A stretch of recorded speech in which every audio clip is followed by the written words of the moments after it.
Assalamualaikum warahmatullahi wabarakatuh. Perkenalkan, nama saya Resanda Amelia Sitorus dari Program Studi D3 Akuntansi Fakultas Ekonomi dan Bisnis Universitas Bengkulu. Baik, di sini saya akan melanjutkan pembahasan saya di bab 8, yaitu isu seputar konsolidasi. Baik, di bab 8 ini kita akan fokus yang pertama itu pada perubahan dalam bagian kepemilikan entitas induk, dan yang kedua itu adalah akuntansi pada periode interim. Nah, di waktu kita belajar di chapter 3 dan 4, kita masuk ke materi, yaitu bagaimana kita menyusun laporan keuangan konsolidasian dengan kasus akuisisinya pada nilai tercatat. Yang dikatakan akuisisi itu adalah ketika suatu perusahaan yang memperoleh pengendalian atas perusahaan lain. Suatu perusahaan itu mendapatkan pengendalian atas perusahaan lain kalau dia mengakuisisi saham perusahaan tersebut di atas 50%. Hak pengendalian itu adalah hak pengendalian atas bisnis, bukan pengendalian atas sebagai aset. Jadi yang dikendalikan itu bisnisnya. Untuk bisa mengendalikan bisnis perusahaan lain, maka syaratnya kita harus menguasai lebih dari 50% saham di perusahaan tersebut. Ketika perusahaan itu memperoleh pengendalian atas perusahaan lain, ada dikenal akuisisi bertahap dan ada akuisisi sekaligus. Nah, kalau akuisisi bertahap itu berarti sebelum perolehan pengendalian atas perusahaan lain, perusahaan kita sudah punya investasi di perusahaan tersebut. Jika akuisisi sekaligus, kita mendapatkan pengendalian dalam satu transaksi saja. Kalau di pertemuan bab-bab sebelumnya, diasumsikan selama periode ketika PT Nusantara mengakuisisi PT Andalas. Nah, di bab sebelumnya itu diasumsi persentase kepemilikan saham PT Nusantara terhadap PT Andalas itu tidak berubah. Misalnya, 2 Januari 2015, PT Nusantara mengakuisisi 75% sahamnya PT Andalas.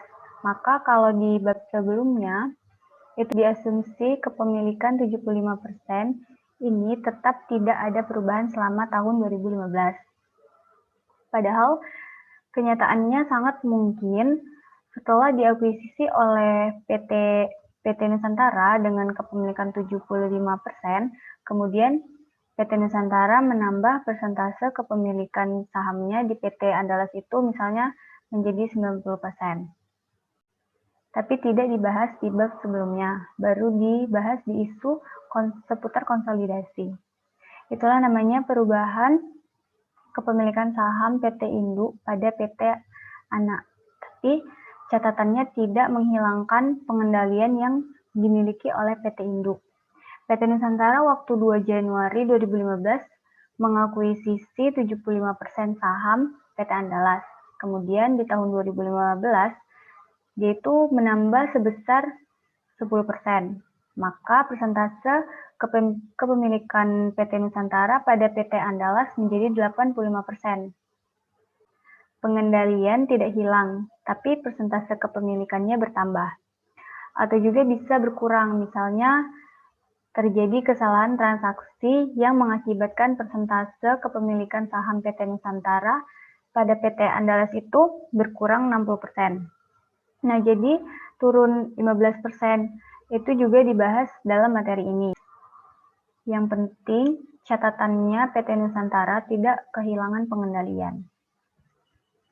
Perubahan kepemilikan saham PT Induk atas sahamnya PT Anak itu berubah karena transaksi yang dilakukan oleh induk perusahaan. Dan perubahan kepemilikan saham yang dimiliki PT Induk ini terjadi bukan transaksi yang dilakukan oleh PT Induk, tapi yang melakukan transaksi ini adalah entitas anak. Misalnya, A sebagai induk perusahaan punya 60% saham di PT B. Berarti ada 40% saham PT B yang tidak dimiliki oleh PT A sebagai PT Induk. Ternyata 40% itu 30%-nya dimiliki PT C.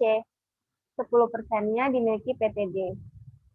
Anggaplah jumlah saham biasa yang beredar dari PTB itu ada 1 juta lembar, berarti kalau PTA mempunyai 60%, PTA menguasai 600.000 lembar saham, PTC 300.000 lembar saham, dan PTD 100.000 lembar saham miliknya PTB.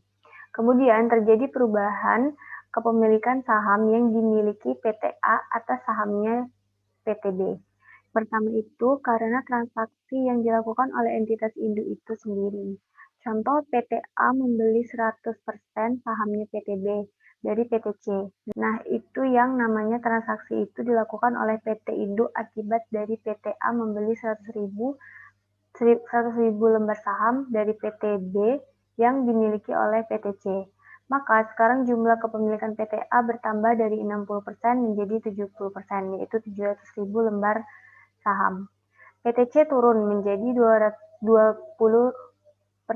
karena tinggal 200.000 lembar lagi, dan di PTD tetap 10%.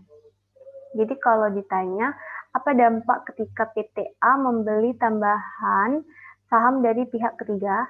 Nah, kepemilikan saham PTA bertambah dan kepentingan non-pengendali menjadi berkurang. Itu konsekuensinya. PTC dan PTD itu namanya adalah kepentingan non-pengendali. Kemudian di PTD melakukan pembelian kembali saham yang beredar dari PTC, misalnya sebesar 10%. Jadi ada 100.000 lembar saham PTC yang ditarik oleh PTB sebagai treasury share, otomatis sebagai 100.000 lembar ini tidak beredar.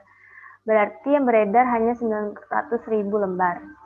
Yang melakukan transaksi bukan PT induk, tetapi PT anak. Tapi mempunyai konsekuensi terhadap kepemilikan saham yang dimiliki oleh PTA atas PTB. Kenapa? Jadi setelah PTB melakukan treasury share dengan membeli kembali 100.000 saham miliknya yang selama ini dipegang oleh PTC sebagai saham treasury, maka jumlah saham yang dimiliki oleh PTC yang tadinya 300.000 sekarang tinggal 200.000 lembar. Dan di PTD tetap 100.000 lembar dan di PTA tetap 600.000 lembar.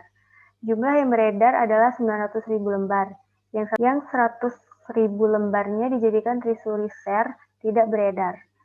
Dan sekarang persentase PT Induk tidak lagi 60%, lebih tinggi dari 60%. Kenapa? PTA memang mempunyai 600.000 lembar, tapi pembagiannya bukan lagi 1 juta, tapi 900.000 lembar. Maka PTA pasti di atas 60%. Nah, itu contoh transaksi yang dilakukan oleh PT Anak yang menjadikan kepemilikan saham PT Induk menjadi berubah dan kepentingan non-pengendali pun berubah.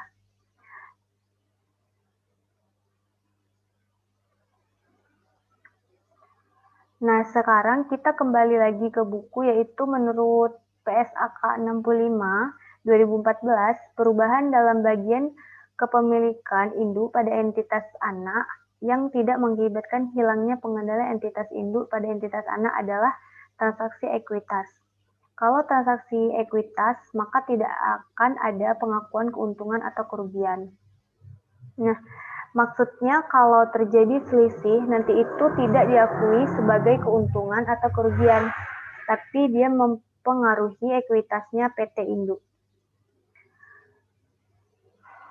Kemudian ada transaksi di mana entitas induk menjual sebagian sahamnya kepada pihak ketiga. Ini sama yang melakukan transaksi adalah entitas induk, tapi mengakibatkan kepemilikannya berkurang. Kemudian, perubahan kepemilikan itu akibat transaksi yang dilakukan oleh entitas anak. Ada banyak contoh yang melibatkan perubahan kepemilikan saham yang dimiliki PT Induk terhadap sahamnya PT Anak sebagai transaksi yang dilakukan oleh entitas anak. Baiklah, itu saja yang bisa dapat saya sampaikan. Saya akhiri. Wassalamualaikum warahmatullahi wabarakatuh.